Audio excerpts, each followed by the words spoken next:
नमस्कार मंडळी. श्री स्वामी समर्थ. श्री गणेश जयंतीला गणपतीच्या कानात बोला हे 2 शब्द. कितीही कठीण इच्छा पूर्ण होईल. तुमची गरिबी दारिद्र्य संपेल. नमस्कार मित्रांनो, सावधान. जर तुम्ही 22 जानेवारी 2026च्या गणेश जयंतीला नेहमीप्रमाणे फक्त आरती आणि पूजा करून थांबणार असाल तर तुम्ही तुमच्या आयुष्यातील सर्वात मोठी संधी गमावत आहात. शास्त्रामध्ये आणि प्राचीन हस्तलिखित ग्रंथामध्ये एका अशा गुपिताचा उल्लेख आहे जो सामान्य माणसाला कधीच सांगितला जात नाही. आजच्या या व्हिडिओमध्ये मी तुम्हाला अशा 2 शब्दाबद्दल सांगणार आहे. या गणेश जयंतीला बापाच्या कानात बोलताच तुमची कितीही कठीण इच्छा अवघ्या काही दिवसात पूर्ण होईल. तुमचं नशीब कितीही खराब असो, गरिबीने तुम्हाला घेरले असो किंवा शत्रू त्रास देत असेल तर हे 2 शब्द तुमचं संपूर्ण आयुष्य बदलण्याची ताकद ठेवतात. पण हे शब्द कोणते आहेत ते बोलण्याची एक अत्यंत कडक पद्धत आहे. ती जर चुकली परिणाम मिळत नाही. ते शब्द मी ह्या व्हिडिओमध्ये एका विशिष्ट वेळेला सांगेन, त्यामुळे 1 सेकंदही स्किप करू नका. मित्रांनो, 2026ची ही गणेश जयंती अतिशय खास आहे, कारण ह्या दिवशी गज केसरी योग आणि रवी योग याचा दुर्मिळ संगम होत आहे. असा योग छत्रपती शिवाजी महाराजांच्या काळात किंवा पेशव्यांच्या काळात आला होता, तेव्हा मोठ्या विजयाची प्राप्ती झाली होती. म्हणून या दिवशी केलेले उपाय हे इतर दिवसाच्या तुलनेत 1000 पट अधिक फळ देतात. भक्तांनो, तुम्ही गणपतीच्या मूर्तीकडे नीट पाहिलं आहे का? बापाचे कान मोठे का आहेत?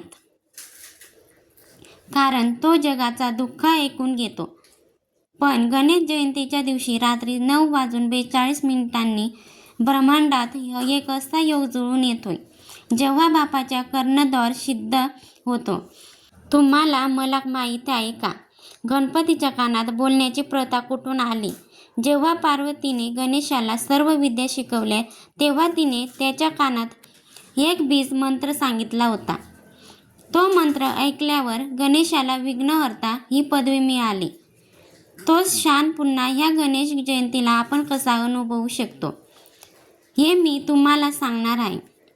बापाच्या कानात बोलण्यापूर्वी तुम्हाला तुमच्या उजव्या हातात थोडे पिवळे तांदूळ म्हणजेच अक्षता ठेवायचे आहेत. त्यावर उजवा हात ठेवून 108 वेळा बापाचा जप करायचा आहे.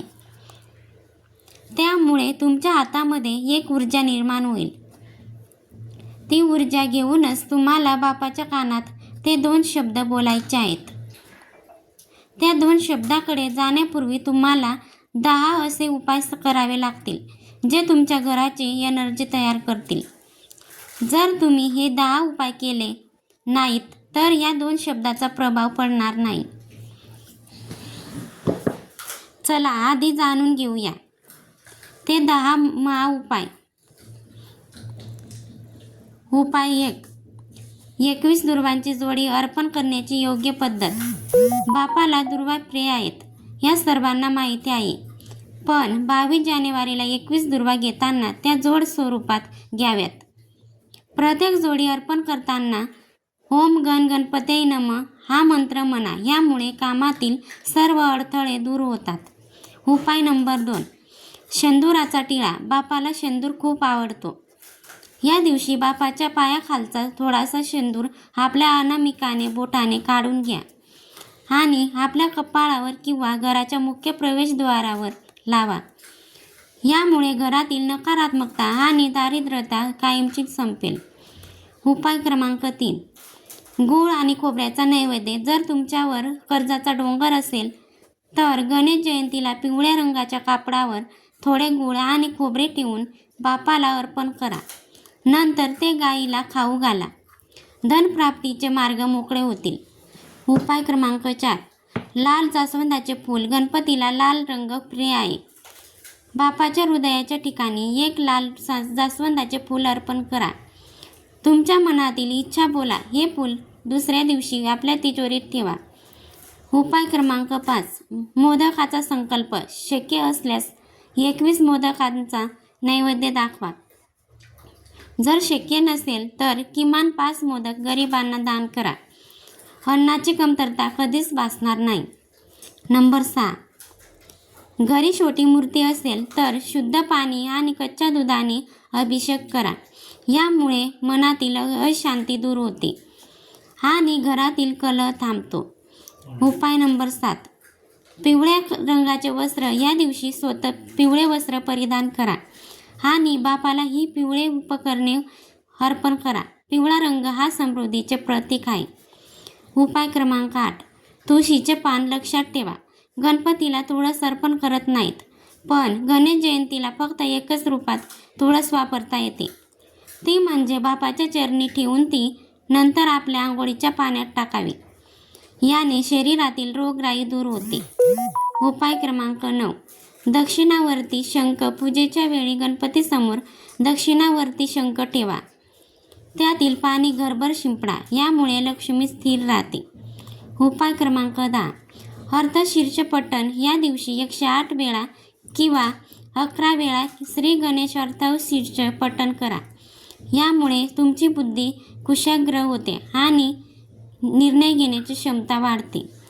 मित्रांनो, 22 जानेवारी 2026च्या रात्री किंवा संध्याकाळी जेव्हा चंद्रोदय होईल तेव्हा तुम्हाला बापाच्या मूर्तीसमोर जायचे आहे.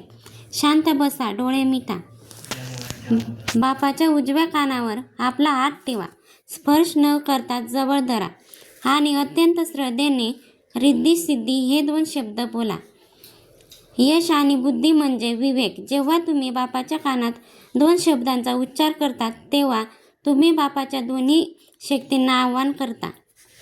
हे शब्द बोलल्यानंतर आपली इच्छा सांगा. हे 2 शब्द बापाच्या हृदयातून निघालेले आहेत, त्यामुळे ते थेट त्यांच्यापर्यंत पोचतात. हे करताना कोणालाही सांगू नका. हे पूर्णपणे गुप्त ठेवा. हे 10 उपाय तुमच्या आयुष्यातील अडथळे दूर करतील. पण लक्षात ठेवा, उपाय करताना मनात कोणाबद्दलही वाईट विचार आणू नका. आता आपण त्या क्षणाची वाट पाहत होता, पण त्याआधी तुमची श्रद्धा सिद्ध करण्यासाठी कमेंट बॉक्समध्ये श्री स्वामी समर्थ आणि गणपतये नमः नक्की लिहा.